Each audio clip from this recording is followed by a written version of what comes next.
Bonsoir à toutes et à tous, bienvenue sur Voyage au bout de la nuit, soyez les bienvenus sur D8 pour une nouvelle édition de votre émission nocturne.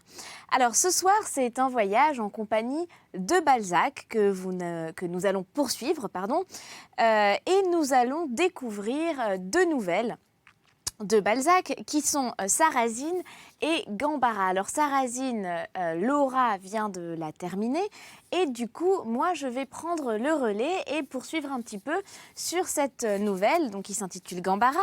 Donc Gambara c'est une histoire qui est parue en 1837 dans la revue Les Gazettes musicales de Paris à la demande de Maurice Schlesinger, éditeur de musique originaire de Berlin. Voilà pour la petite histoire. Et dans cette nouvelle, Balzac va décrire un instrument de musique qui n'existe plus, qui s'appelait le panharmonicon. Voilà, c'était une invention récente et qui produit sous les doigts du musicien une musique extraordinaire. Voilà, et donc la musique la plus pure et la plus suave que le comte eût jamais entendue s'éleva sous les doigts de Gambara comme un nuage d'encens au-dessus d'un autel. Ça, c'était pour le petit aperçu. Donc, je vais reprendre tout de suite la lecture là où Laura s'est arrêtée tout à l'heure. On est encore au tout début de la nouvelle. Je vous propose également de revoir les replays si vous avez envie de retrouver, de réentendre, de réécouter le début. Vous savez également que vous pouvez partager les vidéos et nous retrouver sur les réseaux sociaux. Voilà, merci beaucoup. Bon voyage à vous. Gambara se posa un doigt au milieu de son front et secoua la tête. D'ailleurs, ajouta-t-il, il est bonhomme. Ma femme assure que nous lui avons beaucoup d'obligations. Giardini parut portant avec précaution un plat qu'il posa au milieu de la table et après, il revint modestement se placer auprès d'Andrea qui fut servi le premier. Dès qu'il eut goûté ce mets, le comte trouva un intervalle infranchissable entre la première et la seconde bouchée. Son embarras fut grand, il tenait fort à ne point mécontenter le cuisinier qui l'observait attentivement. Si le restaurateur français se soucie peu de voir dédaigner un mets dont le paiement est assuré, il ne faut pas croire qu'il en soit de même d'un restaurateur italien, à qui souvent l'éloge ne suffit pas. Pour gagner du temps, Andrea complimenta chaleureusement Giardini. Mais il se pencha vers l'oreille du cuisinier, lui glissa sous la table une pièce d'or et le pria d'aller acheter quelques bouteilles de vin de champagne, en le laissant libre de s'attribuer tout l'honneur de cette libéralité. Quand le cuisinier reparut, toutes les assiettes étaient vides et la salle retentissait des louanges du maître d'hôtel. Le vin de champagne échauffa bientôt les têtes italiennes et la conversation, jusqu'alors contenue par la présence d'un étranger, sauta par-dessus les bornes d'une réserve soupçonneuse pour se répandre çà et là dans les champs immenses des théories politiques et artistiques. Andrea, qui ne connaissait d'autres ivresses que celle de l'amour et de la poésie, se rendit bientôt maître de l'attention générale et conduisit habilement la discussion sur le terrain des questions musicales.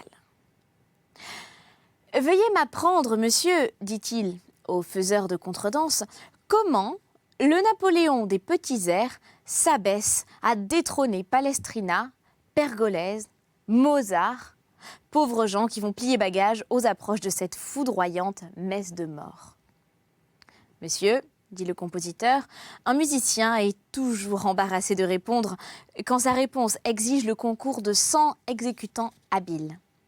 Mozart, Haydn et Beethoven, sans orchestre, sont peu de choses. »« Peu de choses ?» reprit le comte. « Tout le monde sait que l'auteur immortel de Don Juan et du Requiem s'appelle Mozart. Et j'ai le malheur d'ignorer celui du fécond inventeur des contredanses qui ont tant de vogue dans les salons. » La musique, oui, la musique existe indépendamment de l'exécution, dit le chef d'orchestre qui, malgré sa surdité, avait saisi quelques mots de la discussion. En ouvrant la symphonie en ut mineure de Beethoven, un homme de musique est bientôt transporté dans le monde de la fantaisie sur les ailes d'or du thème en sol naturel, répété en mi par les corps. Il voit toute une nature, tour à tour éclairée par d'éblouissantes gerbes de lumière, assombrie par les nuages de mélancolie, égayée par des chants divins. Beethoven est dépassé par la nouvelle école, dit dédaigneusement le compositeur de romance. Il n'est pas encore compris, dit le comte. Comment serait-il dépassé ? Ici, Gambara but un grand verre de vin de champagne et accompagna sa libation d'un demi-sourire approbateur. Beethoven, reprit le comte, a reculé les bornes de la musique instrumentale et personne ne l'a suivi dans sa route. Gambara réclama par un mouvement de tête « Ces ouvrages sont surtout remarquables par la simplicité du plan et par la manière dont est suivi ce plan, reprit le comte. Chez la plupart des compositeurs, les parties d'orchestre folles et désordonnées ne s'entrelacent que pour produire l'effet du moment. Elles ne concourent pas toujours à l'ensemble du morceau par la régularité de leur marche. Chez Beethoven, les effets sont pour ainsi dire distribués d'avance, semblables aux différents régiments qui contribuent par des mouvements réguliers au grain de la bataille. Les parties d'orchestre des symphonies de Beethoven suivent les ordres donnés dans l'intérêt général et sont subordonnées à des plans admirablement bien conçus. Il y a la parité sous ce rapport chez un génie d'un autre genre. Dans les magnifiques compositions historiques de Walter Scott, le personnage le plus en dehors de l'action vient, à un moment donné, par des fils tissus dans la trame de l'intrigue, se rattacher au dénouement. « È vero !» dit Gambara, à qui le bon sens semblait revenir en sens inverse de sa sobriété. Voulant pousser l'épreuve plus loin, Andrea oublia pour un moment toutes ses sympathies. Il se prit à battre en brèche la réputation européenne de Rossini et fit à l'école italienne ce procès qu'elle gagne chaque soir depuis 30 ans sur plus de 100 théâtres en Europe. Il avait fort à faire, assurément. Les premiers mots qu'il prononça élevèrent autour de lui une sourde rumeur d'improbation. Mais ni les interruptions fréquentes, ni les exclamations, ni les froncements de sourcils, ni les regards de pitié n'arrêtèrent l'admirateur forcené de Beethoven. « Comparez, dit-il, les productions sublimes de l'auteur dont je viens de parler, avec ce qu'on est convenu d'appeler musique italienne. Quelle inertie de pensée, quelle lâcheté de style, ces tournures uniformes, cette banalité de cadence, ces éternelles fioritures jetées au hasard, n'importe la situation, ce monde crescendo que Rossini a mis en vogue et qui est aujourd'hui partie intégrante de toute composition.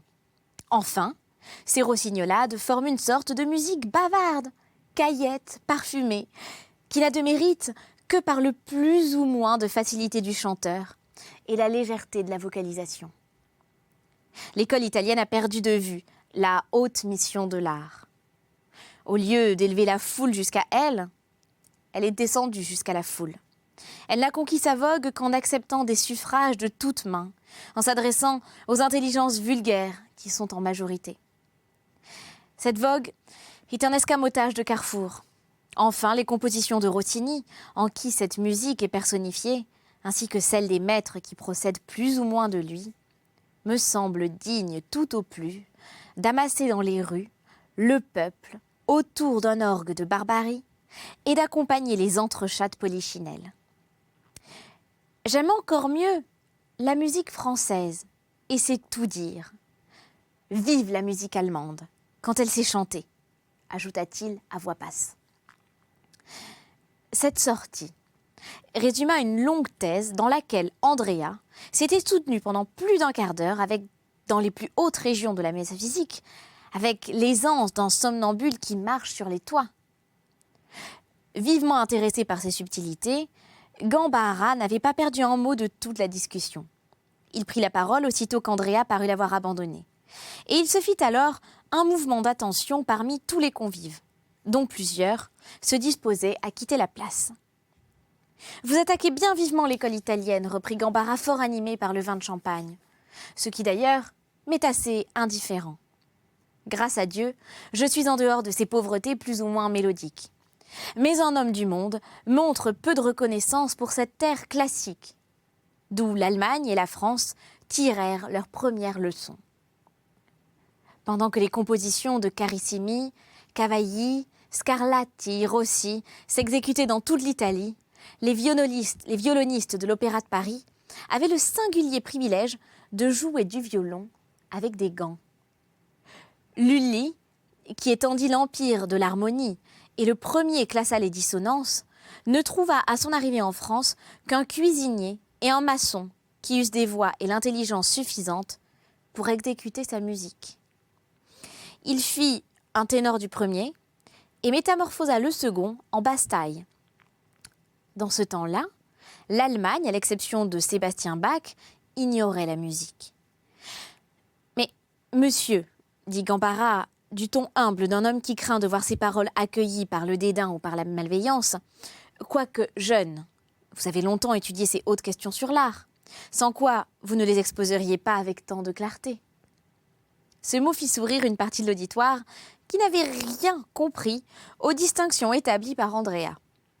Giardini, persuadé que le comte n'avait débité que des phrases sans suite, le poussa légèrement en riant sous cape d'une mystification de laquelle il aimait à se croire complice. « Il y a dans tout ce que vous venez de nous dire beaucoup de choses qui me paraissent fort sensées, » dit Gambara en poursuivant.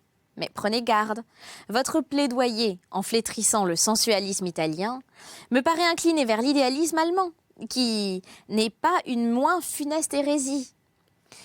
Si les hommes d'imagination et de sens, tels que vous, ne désertent un camp que pour passer à l'autre, ils ne savent pas rester neutres entre les deux excès, nous subirons éternellement l'ironie de ces sophistes qui nient le progrès et qui comparent le génie de l'homme à cette nappe, laquelle, trop courte pour couvrir entièrement la table du signor Giardini, n'empare une des extrémités qu'aux dépens de l'autre. »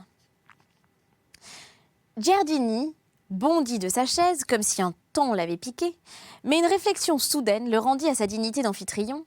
Il leva les yeux au ciel et passa de nouveau un soupir vers le comte, qui commençait à croire son hôte plus fou que Gambara.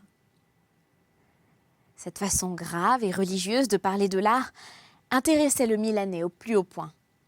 Placé entre ces deux folies, dont l'une était si noble et l'autre si vulgaire, et qui se bafouaient mutuellement au grand divertissement de la foule, il eut un moment où le comte se vit balloté entre le sublime et la parodie, ces deux faces de toute création humaine. Rompant alors la chaîne des transitions incroyables qu'il avait amenées dans ce bouge enfumé, il se crut le jouet de quelque hallucination étrange, et ne regarda plus Gambara et Giardini que comme deux abstractions. Cependant, à un dernier ladzi du chef d'orchestre qui répondit à Gambara, les convives s'étaient retirés en riant aux éclats. Giardini s'en alla préparer le café qu'il voulait offrir à l'élite de ses hôtes. Sa femme enlevait le couvert. Le comte, placé près du poêle, entre Mariana et Gambara, était précisément dans la situation que le fou trouvait si désirable. Il avait à gauche le sensualisme et l'idéalisme à droite. Gambara, rencontrant pour la première fois un homme qui ne lui riait point au nez, ne tarda pas à sortir des généralités pour parler de lui-même, de sa vie, de ses travaux et de la régénération musicale de laquelle il se croyait le messie. « Écoutez, vous qui ne m'avez point insulté jusqu'ici, je veux vous raconter ma vie, non pour faire parade d'une constance qui ne vient point de moi, mais pour la plus grande gloire de celui qui a mis en moi sa force. Vous semblez bon et pieux. Si vous ne croyez point en moi, du moins, vous me plaindrez.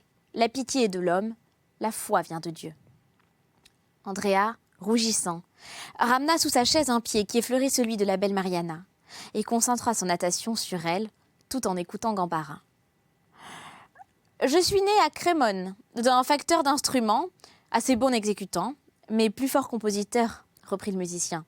J'ai donc pu connaître de bonne heure les lois de la construction musicale, dans sa double expression matérielle et spirituelle, et faire en enfant curieux des remarques qui, au plus tard, se sont représentées dans l'esprit de l'homme fait.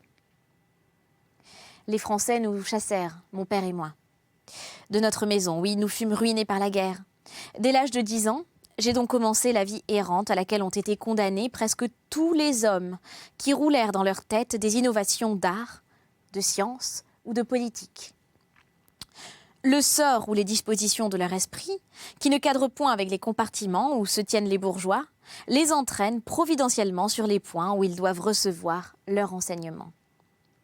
Sollicité par ma passion pour la musique, j'allais de théâtre en théâtre par toute l'Italie, et vivant de peu, comme on vit tantôt. Oui, je faisais la basse dans un orchestre, puis parfois je me trouvais sur le théâtre dans les chœurs ou sous le théâtre avec les machinistes. J'étudiais ainsi la musique dans tous ses effets, interrogeant l'instrument et la voix humaine, me demandant en quoi ils diffèrent, en quoi ils s'accordent, écoutant les partitions et appliquant les lois que mon père m'avait apprises. Souvent, je voyageais en raccommodant des instruments. C'était une vie sans pain, dans un pays où brille toujours le soleil, où l'art est partout, et où il n'y a d'argent nulle part pour l'artiste, depuis que Rome n'est plus que de nom seulement la reine du monde chrétien. Tantôt bien accueillie, tantôt chassée pour ma misère, je ne perdais point courage. Non, j'écoutais les voix intérieures qui m'annonçaient la gloire. La musique me paraissait être dans l'enfance. Cette opinion, je l'ai conservée. Tout ce qui nous reste du monde musical antérieur au XVIIe siècle m'a prouvé que les anciens auteurs n'ont connu que la mélodie. Ils ignoraient l'harmonie et ses immenses ressources. La musique est tout à la fois une science et un art. Les racines qu'elle a dans la physique et les mathématiques en font une science. Elle devient un art par l'inspiration qui emploie à son insu les théorèmes de science. Elle tient à la physique par l'essence même de la substance qu'elle emploie. Le son est de l'air modifié.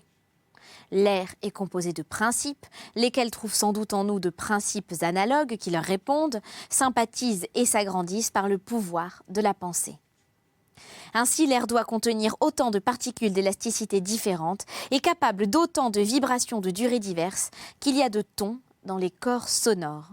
Et ces particules perçues par notre oreille, mises en œuvre par le musicien, répondent à des idées suivant nos organisations. Selon moi, la nature du son est identique à celle de la lumière. Le son et la lumière sous une autre forme. L'une et l'autre procèdent par des vibrations qui aboutissent à l'homme et qu'il transforme en pensée dans ses centres nerveux. La musique, de même que la peinture, emploie des corps qui ont la faculté de dégager telle ou telle propriété de la substance mère pour en composer des tableaux. En musique, les instruments font l'office des couleurs qu'emploie le peintre.